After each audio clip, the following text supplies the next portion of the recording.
lagi bersama kami di Ngopi, Ngobrol Pintar Investasi bersama CGS-CIMB Sekuritas Indonesia. Kembali lagi bersama saya Vanessa Herman dan juga ada rekan saya Kevin Judo Huta Barat. Hai Kev, apa kabar nih? Baik, Fanny gimana kabarnya? Baik juga, dan ini adalah video pertama kita nih ya setelah kita libur lebaran kemarin nih Kev. Betul. Ya, gimana teman-teman liburannya? Semoga menyenangkan ya. Dan pastinya mohon maaf lahir batin nih untuk teman-teman semua yang merayakan ya. Ya, betul banget.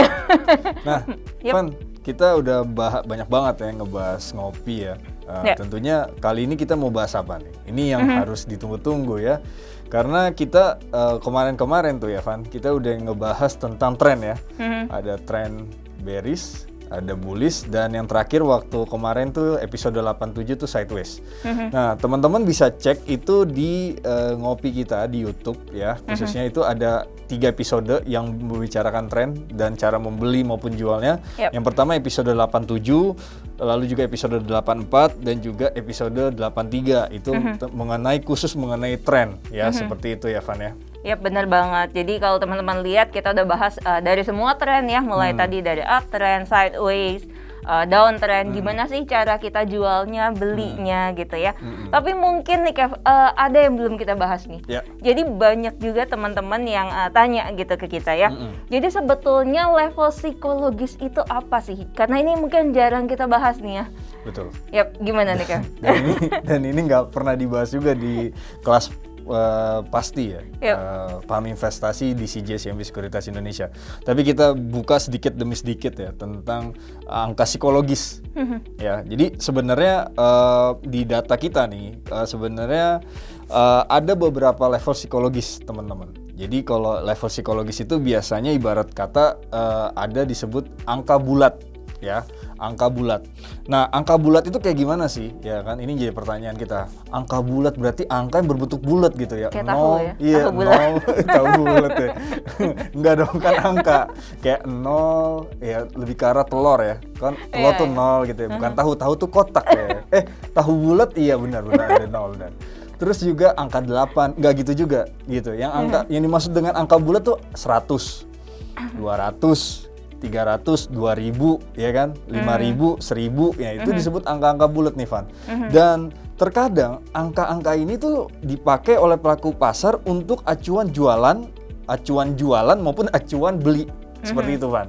Oke, nah mungkin supaya teman-teman gak bingung nih ya, bisa langsung kita kasih contohnya aja nggak nih Kak? Oke, pastinya contohnya ada di layar teman-teman ya. Hai guys, kembali lagi bersama kita nih di Ngopi. Dan tentunya saya mau memberikan informasi terlebih dahulu gitu ya, bahwasanya tadi kita mau bahas tentang psikologi trading dan bukan psikologi trading, angka psikologis ya. Jadi angka psikologis itu adalah angka yang bulat. Nah teman-teman lihat di layar teman-teman, ini kebetulan lagi running trade ya, IHSG-nya lagi melemah minus 1% ke level 6.784, tapi bukan itu poinnya, tapi poinnya adalah dari Bank Mandiri. Terlihat ya bahwasanya Bank Mandiri ini sudah berada di level 5.200, di over, di beat 5.175. Nah level psikologisnya tuh yang bulat. Nah jadi 5.200, 5.100 itu kalau kita perhatikan, ini lot beatnya lumayan besar loh. Jadi kalau teman-teman perhatikan di 5100 lihat ya bahwa bid atau di area bid ini ada 174 ribu ya, 364 lot gitu ya.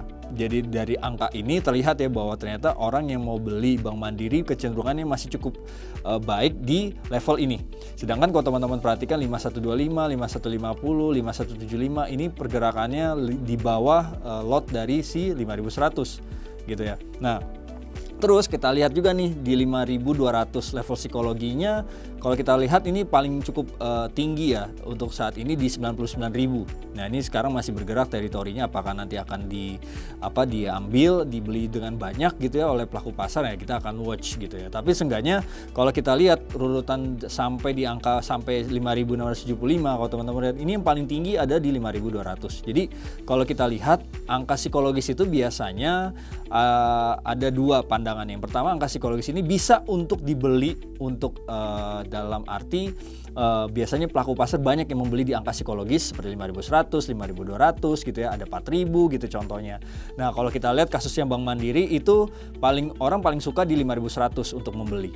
Sedangkan untuk menjual ini kalau kita lihat dari rata-rata dari pergerakan fraksi yang paling besar ada di fraksi harga, maksud saya ini masih berada di over, itu 98.000. Oke, nah itu jadi teman-teman ya, mungkin cara gampangnya untuk melihatnya adalah kalau yang tadi Kevin lingkarin ya, itu artinya adalah support dan juga resistance-nya kurang lebih gitu ya Kev ya.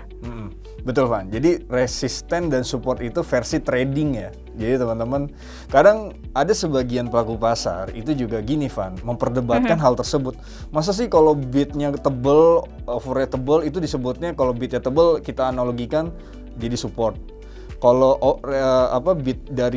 overnya tebal dari yang tadi saya jelaskan gitu ya, itu disebutnya resisten. Sebenarnya ada banyak perbedaan karena tentunya bicara support dan resisten itu adalah salah satu indikator untuk analisa teknikal, begitu ya. Tapi kalau kita lihat dari perkembangan zaman modern yang sekarang, memang kalau kita perhatikan nih banyak banget ya teman-teman Gen Z ya, sekarang Gen Z terus millennials itu maunya serba cepet nih Van. Yep. Anak-anak model Gen Z maupun millennials tuh serba cepet. Jadi tentunya kalau pakai garis support dan resisten mungkin dia harus analisa pakai teknikal dulu. Dia buka satu layar lagi dia charting gitu. Tapi saking cepetnya dia trading gitu ya, dia jadi memakai indikasi bahwa kalau bidnya jumlah lot banyak, itu asumsi dia adalah support. Lalu kalau di over itu jumlah lotnya banyak gitu ya, itu disebutnya resisten. Jadi memang ada dua perbedaan. Yang satu merasa bahwa support resisten hanya di analisis teknikal, tapi karena perkembangan zaman yang sekarang yang dipakai oleh Gen Z maupun millennials untuk trading, itu kadang bisa jadi dipakai gitu ya untuk mempertebal bid, berarti itu kemungkinan support gitu potensinya. Lalu juga mempertebal over, kira-kira tuh resisten di situ gitu. Dan tentunya apakah kita bermasalah dengan itu? Tentunya tidak gitu ya. Yang manapun yang teman-teman bisa sukai itu pakai aja. Yang pasti artinya apa? Artinya teman-teman harus cuan gitu loh. Maksudnya teman-teman pakai teknikal monggo dengan sistem support dan resisten, tapi di sisi lain teman-teman mau pakai yang bid over dari sisi perspektif untuk support maupun resisten di situ secara trading ya, itu juga nggak masalah. Yang pasti teman-teman apakah dari teknik tersebut teman-teman menghasilkan uang atau cuan yang teman-teman dapatkan apa tidak, itu sih yang paling penting gitu ya Pak. Oke, nah tapi ngomong-ngomong tentang cuan nih Kak ya, jadi kalau case-nya nih teman-teman udah punya barangnya gitu ya, tapi bingung nih mau jualnya di mana nih Kev? Apakah benar-benar di level psikologisnya tadi nih gitu ya, kita ikutan orang-orang rame-rame antri jual di situ. Nah, atau mungkin di bawahnya gitu untuk jualannya. Nah, bagusnya menurut kamu gimana nih? Oke, jadi ada perbedaan yang ketika kita mau jualan maupun membeli ya.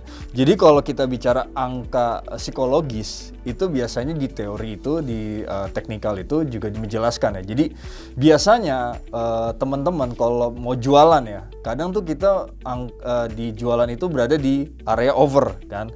Dan kalau kita lihat ada satu harga yang overnya lotnya atau jumlah lotnya banyak, itu asumsi kita menjadi salah satu, ini jualan di situ tuh gitu. Cuman terkadang ada pertimbangan juga.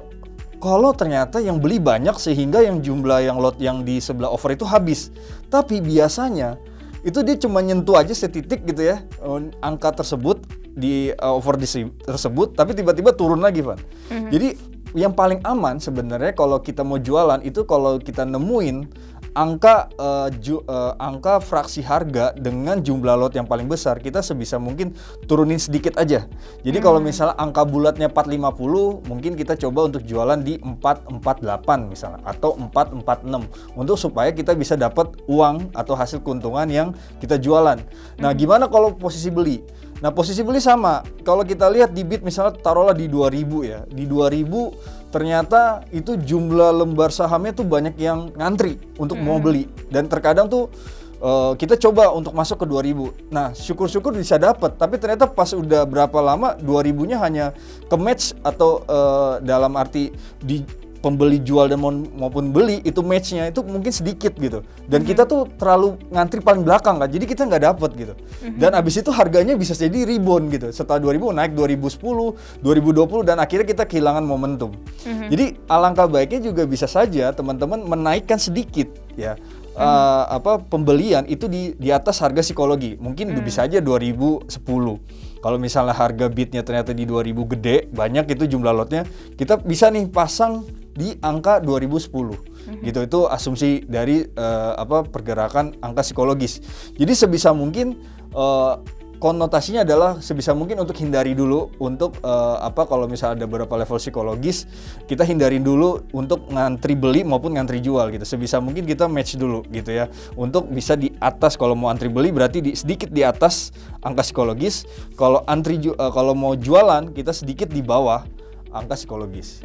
Memang agak bingung ya, tapi tentunya ini salah satu teori dari angka psikologis, bagaimana kita memanfaatkan momentum tersebut. Seperti itu, Fani. Mungkin cara seperti ini yang pakai angka bulat tadi ya memang lebih cocok untuk teman-teman yang punya jiwa trading kali ini ya, Kev ya. Jadi untuk teman-teman yang gemar banget atau menyukai nih untuk beli di pagi hari gitu ya, kemudian jual di sore hari, atau bahkan mungkin sebelum sore udah jualan gitu ya. Nah, mungkin ini bisa jadi salah satu pilihan gitu ya, Kev ya. Iya, betul banget. Jadi metode ini sebenarnya lebih ke arah untuk teman-teman yang jiwanya tuh jiwa cepat, dan kebanyakan tadi saya katakan Gen Z sama millennials ini orangnya mau cepat gitu. Jadi kalau bisa cuan-cuannya hari itu juga gitu. Nah, teknik ini bisa dipakai gitu ya. Tapi tentunya teman-teman, ini mengandung resiko yang cukup lumayan atau besar juga. Karena kalau kita ekspektasi, kita coba melihat dari performa yang tadi saya udah jelaskan, kalau ternyata kita udah beli ternyata itu harga yang di bawah ya, kalau kita beli kan berarti di atas harga psikologisnya. Tapi ternyata dibanting juga, itu kita juga harus cut loss. Karena kan ekspektasi kita bahwa yang menjadi landasan pacuan untuk bid tebal itu adalah support gitu loh. Maka daripada itu teman-teman juga harus segera exit kalau ternyata tidak sesuai ekspektasi.